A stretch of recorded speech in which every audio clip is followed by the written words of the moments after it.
This is the main building here next to the car park, which is free, and you've got toilets there with all the necessary gel and washing facilities to go with COVID, which is great.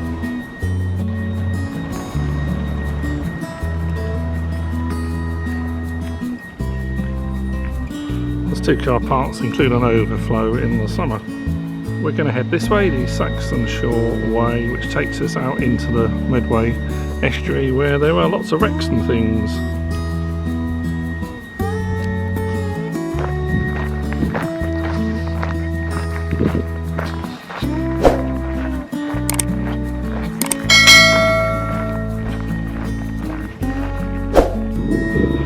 Okay, so up on the top now above the car park, some sort of fire alarm or something going on over there. So great place to picnic. Spin around a bit faster. There you've got a map, and then you can start to see the sort of view you have on this little mound right out into the estuary of the River Medway.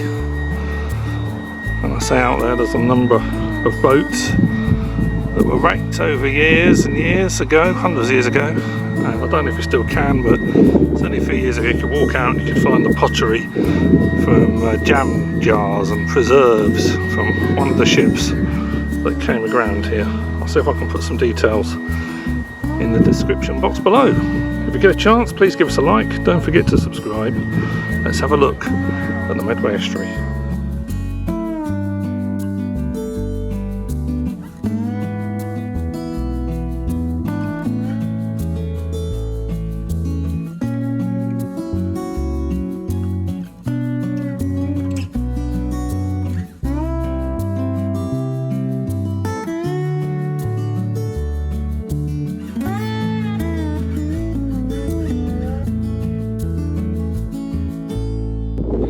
There's some truly awesome views here, particularly on a day today. 33. It is rare, isn't it, in the UK? So we've really got to make the most of it. Get out there, enjoy some of the free country parks that Kent has to offer.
This area has been added Since I was last here, you can see it's all sort of man-made rocks and plastic sheets to create a causeway. There was a causeway here, but it was nowhere near as high as it is now. And this area is where some of the ships, certainly in the Victorian time, they took refuge here from terrible storms out at sea. But a number of them still came a number of them still came a cropper, and I think it's that bend over there in the distance where one of them lays, or the cargo of it lays over there. So we'll have a little wander around, see if there's anything left from it.